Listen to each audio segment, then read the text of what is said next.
Tudo bem, pessoal? Professora Caroline, professora de Química de vocês. Eu vou falar hoje com vocês um pouquinho sobre a tabela periódica. Vamos lá, então? Antes disso, eu tenho algumas orientações para vocês. Esses slides não devem ser copiados, são somente para embasamento teórico. Eles possuem alguns exercícios, e somente esses exercícios precisam ser copiados e respondidos. Não se esqueçam de colocar sempre o cabeçalho antes das atividades, com seu nome, a data, a disciplina e o nome da professora Caroline Simões e o tema da aula.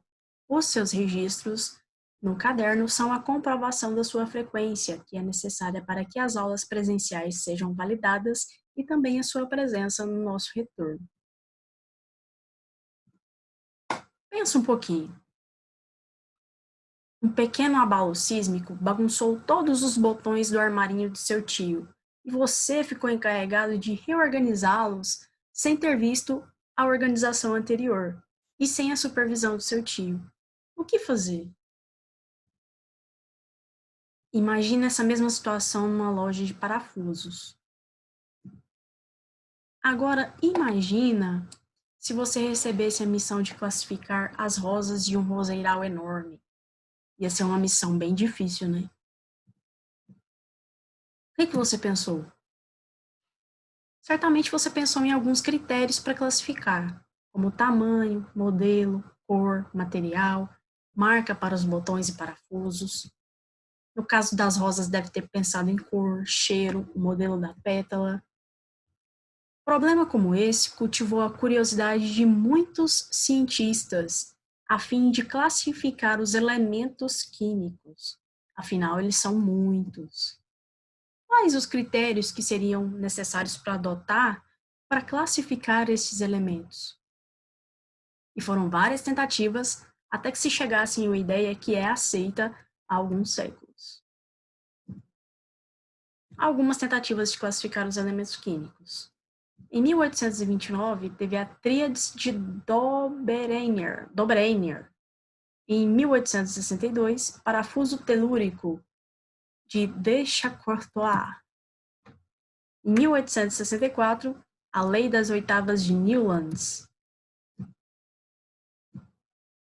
As tríades funcionavam assim. Ele observou que em grupos de 3 elementos com propriedades químicas muito semelhantes, o peso atômico do elemento médio era aproximadamente igual à média aritmética dos pesos atômicos dos elementos externos. Seria que os externos e o médio, os externos e o médio. Ele fez essa analogia. A soma dividido por 2 daria aproximadamente a massa desse do meio. A soma da massa do lítio e do potássio daria a massa do sódio.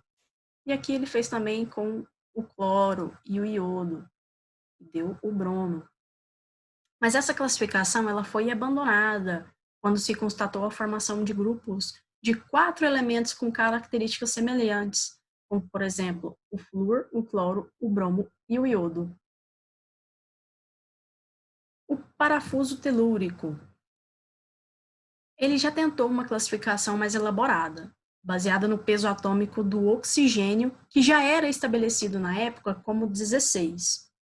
Então ele pegou um cilindro e dividiu ele em 16 segmentos iguais e traçou uma hélice na superfície desse cilindro, para que eles formassem 45 graus com seu eixo. Sobre ela, ele dispôs os elementos em ordem crescente de pesos atômicos e foram tomados como ordenadas sobre várias geratrizes. A hélice atravessava as geratrizes a distância cujos valores eram múltiplos de 16, e os elementos onde os pesos atômicos diferiam em 16 unidades caíam na mesma geratriz. O grupo de elementos de cada geratriz possuía propriedades químicas semelhantes. Esse trabalho ele permaneceu ignorado pela arbitrariedade e a não inclusão de diversos elementos, e acabou sendo superado pelos que se seguiram. a lei das oitavas de Newlands. Ele ordenou os elementos em colunas e em ordem crescente de peso atômico, e foi formada a primeira coluna com 7 elementos.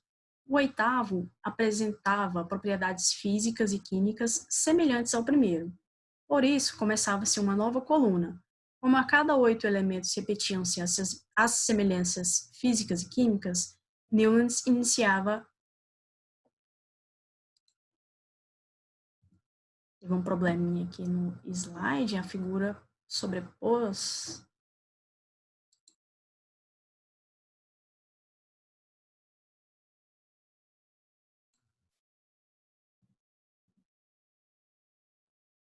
Então, retomando aqui, cada 8 elementos respeitam-se as semelhanças físicas e químicas. Newlands iniciava a cada coluna, uma coluna a cada 8 elementos.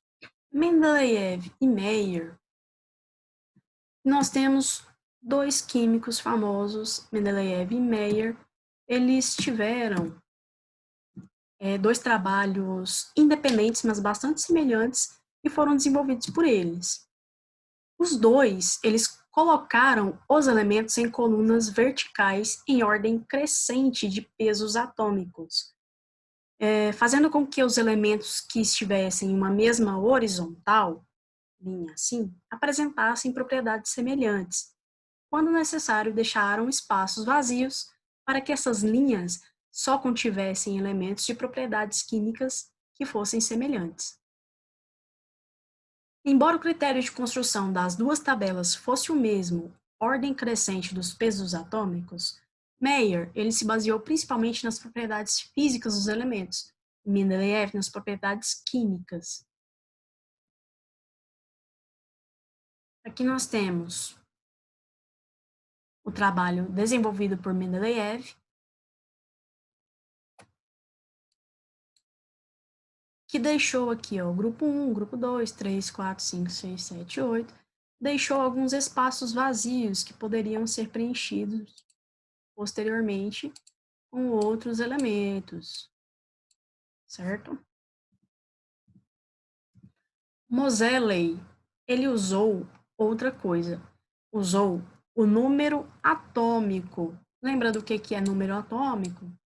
Número atômico é o número de prótons que tem no núcleo do átomo, certo? Então, quando esses átomos foram ordenados por ordem crescente do seu número atômico, aqueles problemas que existiam na tabela de Mendeleev desapareceram. Então surgiu a lei periódica. As propriedades físicas e químicas dos elementos são funções periódicas dos seus números atômicos. Na tabela, os elementos estão arranjados horizontalmente em sequência numérica de acordo com seu número atômico, resultando no aparecimento de 7 linhas horizontais ou períodos.